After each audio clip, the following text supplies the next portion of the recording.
SSS monthly contribution.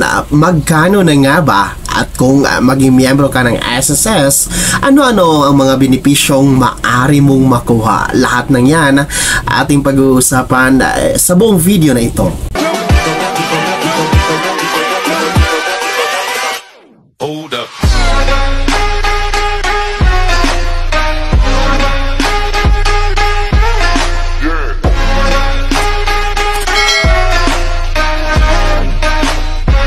Hello mga ka-vlogs, saan ka mang dako sa mundo, welcome dito sa aking YouTube channel. And kung bago ka pa lang dito at nais mo ang mga informative content na narito sa aking channel, ay maaari nyo pong i-click ang ating subscribe button pagkatapos mong panoorin ang video na to, and maaari kang maging miyembro dito sa aking channel sa pamamagitan ng pag-click ng join button. Mamili ka ng mga perks na nais mo mga ka-vlogs.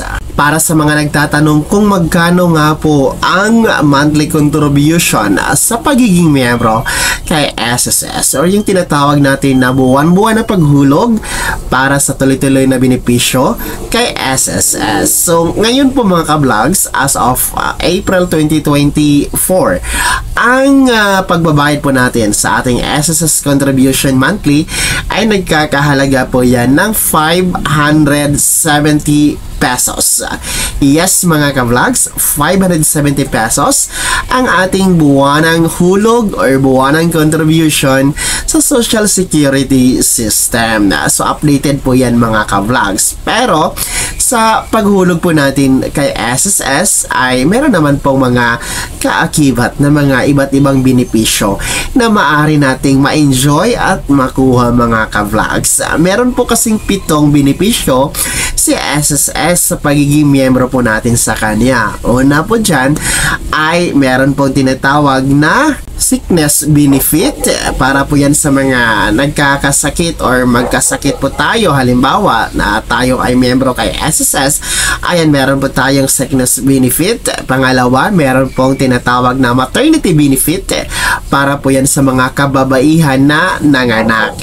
And good news, dahil tumaas na po ang maternity benefit para sa ating mga ka-vlogs dyan na mga kababaihan, no, na miyembro po ni SSS.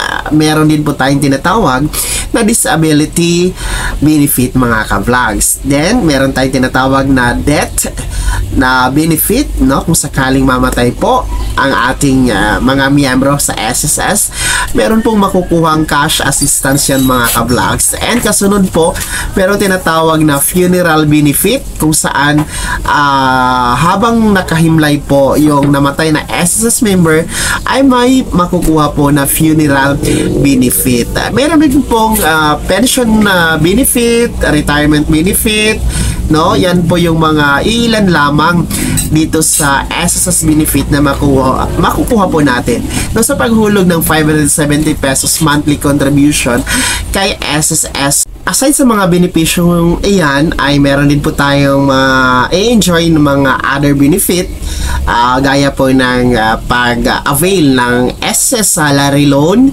SSS Calamity Loan, SSS Educational Loan, at iba pa mga ka-vlogs, no? So marami talagang benepisyo sa pagiging miyembro kay SSS. Halagang 570 pesos lang monthly contribution. Pero bago po tayo makapaghulog dito sa 570 monthly contribution, ay kailangan magkaroon muna tayo ng SSS number para ganap po tayong magiging miyembro kay SSS. So ang SSS number mga ka-vlogs ay maaari po natin yang ma-generate online, no? Punta lamang po tayo sa www.sss.gov.ph at pwede po tayo mag-generate online. Anyway, meron tayong ginawang video kung paano makakuha or maka-generate ng SSS number online.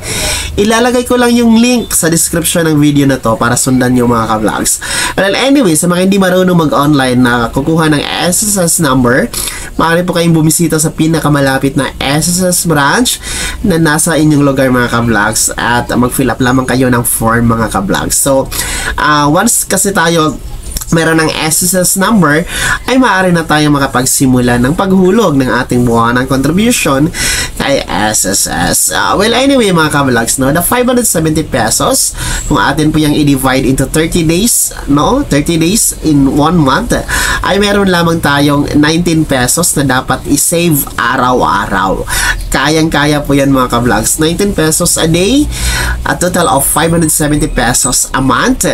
Meron na tayong mga benepisyo makukuha kay SSS. And of course, may enjoy natin yung iba't ibang benepisyo mga ka-vlogs, no? And pagdating po natin or pagsapit po natin ng 60 years old, ay makaka-pension po tayo, no? Makaka-apply tayo ng pension para po sa ating mga 60 years old pataas mga ka-vlog. So yan po ang kagandahan, no, sa paghulog sa halagang 570 pesos dito kay SSS. So sa lahat ng mga nanonood ngayon, lalong-lalo pa yung mga kabataan, edad 21 years old pataas, kasi pwede na kayong maki-miyembro dito kay SSS. Inanyayahan ko po kayo, no, kasama ang SSS, na maging miyembro dito nga po sa Social Security System, no, maghulog kayo, matuto kayo maghulog ng inyong kinabukasan para sa kinabukasan mga ka-vlog. Kasi this is for future naman, ang paghulog ng 570 pesos, no, dahil